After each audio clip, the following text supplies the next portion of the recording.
This video is brought to you by Blue Apron. The first 50 people to sign up using the link in the description will get $50 off their first 2 weeks. Space, the final frontier, and for our modern militaries, the indispensable high ground. Whereas decades ago, whoever controlled the sky would likely win the war, space has become the new critical high ground that nations must protect and defend against their enemies if they want to ensure victory. In today's episode of the Infographics Show, we ask, Space Force, what would it do? Why is space so important to a modern military? The answer to that question lies in the unique vantage point that space provides. With a small constellation of satellites, you can see everything happening in the world at once. And with cloud-penetrating radar, even a rainy day won't hide the enemy from your sight.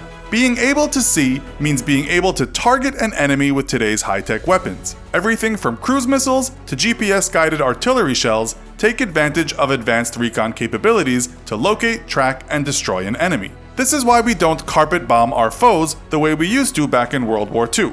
But space is important for communications too. Typical radio communications only work for short ranges, thanks to the curvature of the Earth, and can be prone to atmospheric interference or interception or jamming by the enemy. With a satellite in orbit though, military units can always be in direct communication with each other, no matter where in the world they are, and satellites allow a military to deploy advanced and very secure communication technologies that are difficult to intercept or jam. Basically, space is important because with eyes in the sky, you can always see your enemy and you can always talk to your friends. And with so many high-tech weapon systems, there's no nation on Earth that space is more important to than the United States, who, with 123 assets in space, has nearly twice as many military satellites as Russia, the number 2 contender, with 74. But what would an American Space Force do exactly? Well, at first it wouldn't be as glamorous as what you see in sci-fi movies, though given the rate of human technological advancement, it's only a matter of time before we take to the stars and war inevitably comes with us. The first job of a US Space Force would be to consolidate all the various space assets each American military service branch has. Right now, American military satellites are divided up between the major branches of the military, the Air Force, Army, and Navy, as well as some of the federal institutions such as the National Reconnaissance Office. In the event of a major war, it may be hard to coordinate between all those assets and share information freely back and forth between the services. This is where the US Space Force would come in. By consolidating US space assets into a single branch of the military, the Space Force would make it easier to coordinate the sharing of critical information and respond to enemy attempts to sabotage or destroy American military satellites. Commanders in a battle zone would have just one agency to ask for help from, rather than trying to get information from multiple agencies at once. The Space Force would also be tasked with military surveillance and reconnaissance. It would be responsible for developing new recon technologies and coordinating with American industry on how best to get them into space. Once in space, the Space Force would monitor for enemy activity and be ready to immediately raise the alarm if an attack is suspected. But Space Force surveillance would also be important during peacetime. In recent years, American space assets have been the leading source of information on the North Korean nuclear program. By carefully monitoring suspected test sites, American space assets were able to determine when underground detonations were taking place, as well as estimating yield and even giving insights to the type of weapon tested. Reconnaissance photos of missile test sites showed us how close to building and perfecting a long-range missile the North Koreans actually were. In the future, the US Space Force would take over these duties, meaning its members would have to be on constant alert against rogue states. Another area of responsibility for the US Space Force would be in the realm of logistics, where it would take a day or more to move even just a few pieces of military hardware from one place to the next by air, sea, or land.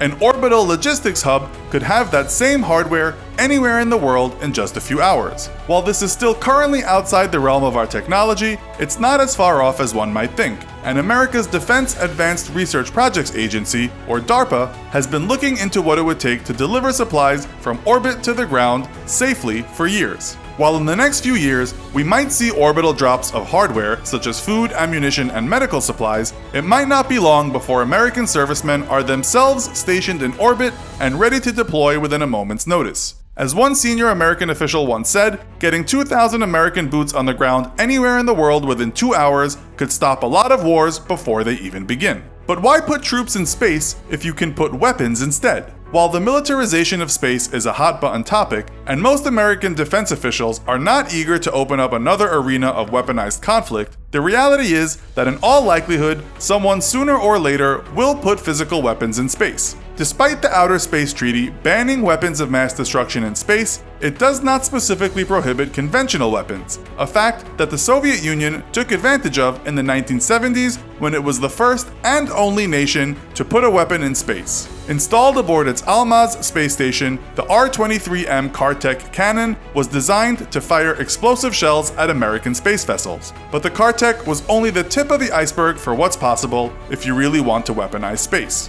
Known as Rods from God and codenamed Thor, the US military studied the possibility of creating an orbital strike platform that used nothing more than solid tungsten rods about 20 feet long and 1 foot in diameter to deliver devastating bombardments against enemy installations or troop concentrations. Hopelessly outnumbered by the hordes of Soviet tanks that threatened to swallow up Cold War Europe, American scientists were looking for a way to neutralize large armored columns without the use of nuclear weapons and thus avoid the risk of nuclear war. They theorized that using kinetic energy alone, a telephone pole-sized rod made of solid tungsten and equipped only with a very basic guidance package and a pair of fins could deliver a blast along the lines of a small tactical nuclear weapon. Physics shows that they weren't wrong.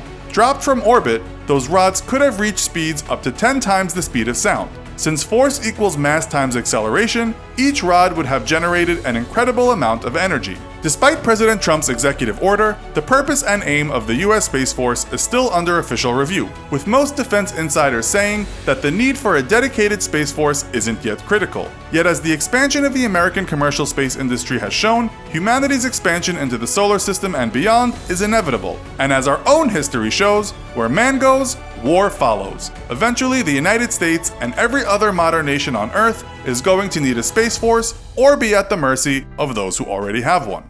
But who can think about Space Wars right now when we have no idea what to eat for dinner tonight? Allow us to introduce you to Blue Apron. We're going to try and portray the excitement of tearing into our first Blue Apron box and cooking our first Blue Apron meal, but if we're being completely honest, we've been using Blue Apron for over 2 years and we absolutely love it. Check out these beautiful farm-fresh ingredients: exquisite corn, fresh peppers, locally sourced meats.